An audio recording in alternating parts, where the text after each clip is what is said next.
Good afternoon, this is Domestic Violence brought to you by Group6.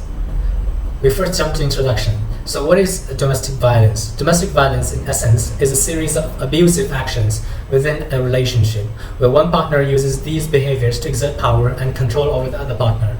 And how do we identify domestic violence? Well, we have to first understand that domestic violence is a very complex topic, and it can manifest itself as physical, sexual, emotional, economic, psychological, or even technological actions or threats, as well as other coercive behaviors.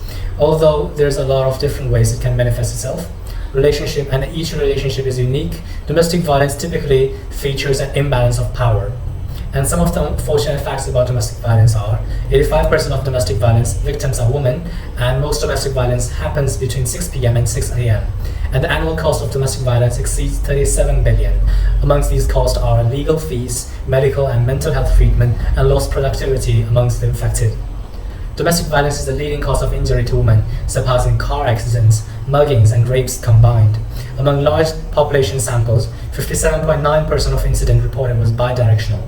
42% was unidirectional, 13.8% of the unidirectional violence was male to female, and 28.3% was female to male.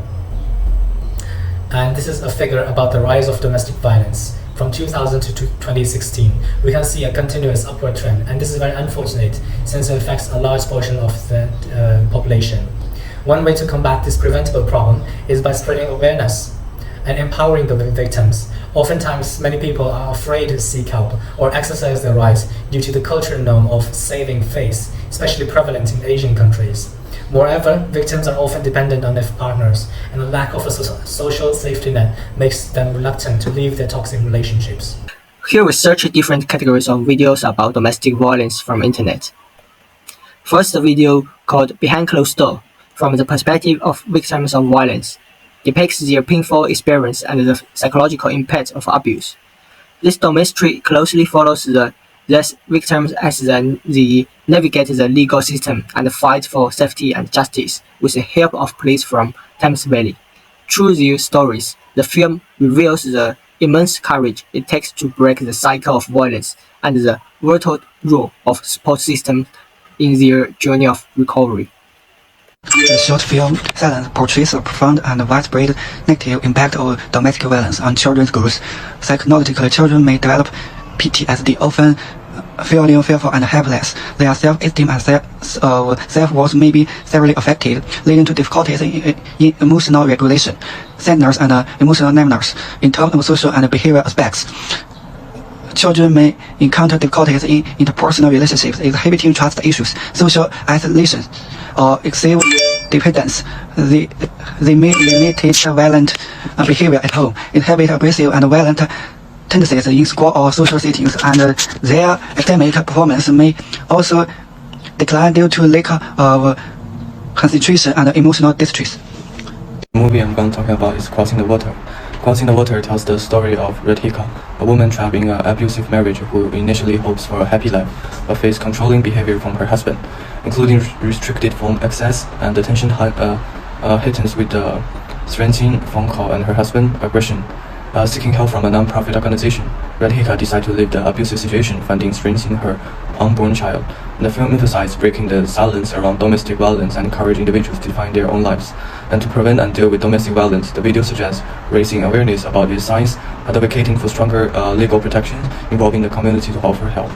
The documentary features Danielle Lloyd, a woman who has suffered domestic abuse from her boyfriend. She recounts that she grew emotionally attached to the boyfriend and sidelined her parents. She thought that the boyfriend was everything for her. Her boyfriend took advantage of this and physically and emotionally abused her. According to Danielle Lloyd, there are different types of abuses. First of all, there's the dominator. The dominator tries to act as if he's very angry and he glares at you.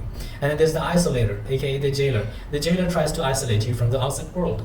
And then there's the liar. The liar tries to downplay his actions. And lastly, there's the persuader. The persuader cries and begs and tries to garner your pity. The short film Cage tells the story of a woman trapped in an abusive relationship. The film depicts the physical and emotional pain caused by domestic violence through pregnant narrow and distress violence. The protagonist's struggle for survival and eventual escape highlights the immense courage it takes to escape an abusive partner. The Cage won the award because it proudly depicts the painful experience of domestic violence. Harnessing the power of film, The program aims to promote understanding, empathy, and active participation in the fight against domestic violence. The video introduces the definition, types, symptoms, and the treatment methods of domestic violence. Domestic violence includes physical, psychological, emotional, sexual, and economic cultural forms. Symptoms are usually difficult to detect, and victims may hide the scars. Manifested as silence, reduced social interaction, and depression. Treatment emphasizes seeking protection and assistance, reporting violent incidents, developing safety plans, avoiding confrontation with perpetrators, and providing psychological counseling and treatment. Domestic violence is a complex and deeply troubling issue. Our study substantiates that the victims are often teenagers who are 18 to 24 years old. Domestic violence affects not only the abused and abuser, but also the children, who may develop unwanted characteristics as a coping mechanisms. Abusers often employ a spectrum of tools to maintain control of their victims, such as love bombing, isolation, and many others. It is imperative to raise awareness, provide education, and ensure accessible resources for those who suffer.